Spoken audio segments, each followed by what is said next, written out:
ओम नमः शिवाय। नमस्कार, भक्ति भजन चैनल में आपका स्वागत है। आज हम सुनेंगे मंगल प्रदोष व्रत कथा। अब हम शिव जी का ध्यान करते हैं। करोड़ों चंद्रमा के समान कांतिवान त्रिनेत्रधारी, मस्तक पर चंद्रमा का आभूषण धारण करने वाले, पिंगल वर्ण के जटाजूटधारी, नीले कंठ तथा अनेक रुद्राक्ष मालाओं से सुशोभित वरदहस्त, त्रिशूलधारी, नागों के कुंडल पहने, वर्ग चर्म धारण किए हुए, रतन जड़ित सिंहासन पर विराजमान शिव जी का हम ध्यान करते हैं। कथा इस प्रकार से है। मंगल प्रदोष, रोगों से मुक्ति और स्वास्थ्य हेतु मंगल प्रदोष व्रत अवश्य करना चाहिए। सूत जी बोले, अब मैं मंगल त्रयोदशी व्रत का विधि विधान कहता हूँ। मंगलवार का दिन व्याधियों का नाशक है। इस व्रत में एक समय व्रती को गेहूं और गुड़ का भोजन करना चाहिए। इस व्रत के करने से मनुष्य सभी पापों व रोगों से मुक्त हो जाता है। इसमें किसी प्रकार का संशय नहीं है। अब मैं आपको उस बुढ़िया की कथा सुनाती हूँ जिसने यह व्रत किया वह मोक्ष को प्राप्त हुई। अत्यंत प्राचीन काल की घटना है। एक नगर में एक बुढ़िया रहती थी। उसके मंगलिया नाम का एक पुत्र था। वृद्धा को हनुमान जी पर बड़ी श्रद्धा थी। वह प्रत्येक मंगलवार को हनुमान जी का व्रत रखकर यथाविधि उनका भोग लगाती थी। इसके अलावा मंगलवार को एक ना तो घर लीपती थी और ना ही मिट्टी खोदती थी। इसी प्रकार से व्रत रखते हुए जब उसे काफ़ी दिन बीत गए तो हनुमान जी ने सोचा कि चलो आज इस वृद्ध की श्रद्धा की परीक्षा करें।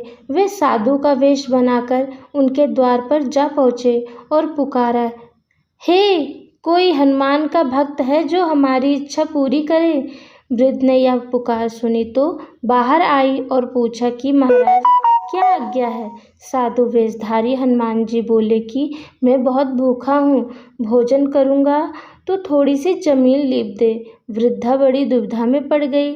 अंत में हाथ जोड़कर प्रार्थना की, हे महाराज, लीपने और मिट्टी खोदने के अतिरिक्त जो काम आप कहेंगे वह मैं करने को तैयार हूँ। साधु ने 3 बार परीक्षा करने के बाद कहा, तू अपने बेटे को बुला, मैं उसे औंधा लिटाकर उसकी पीठ पर आग जलाकर भोजन बनाऊंगा।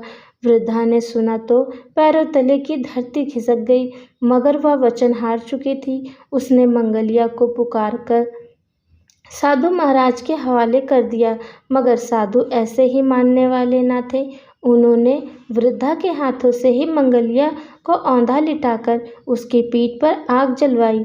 आग जलाकर दुखी मन से वृद्धा अपने घर के अंदर जा घुसी। साधु जब भोजन बना चुके तो उसने वृद्धा को बुलाकर कहा कि वह मंगलिया को पुकारे ताकि वह भी आकर भोजन कर ले।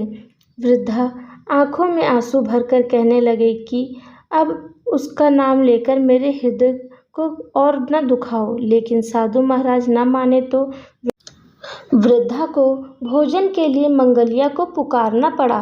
पुकारने की देर थी कि मंगलिया बाहर से हंसता हुआ घर में दौड़ा आया।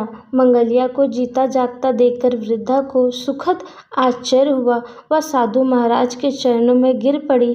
साधु महाराज ने उसे अपने असली रूप में दर्शन दिए। हनुमान जी को अपने आंगन में देखकर वृद्धा को लगा कि जीवन सफल हो गया है। बोलो बजरंगबली महाराज की जय, भोलेनाथ की जय, भोलेनाथ के परिवार की जय। प्लीज़ अच्छा लगे तो लाइक ज़रूर करना। बहुत बहुत धन्यवाद।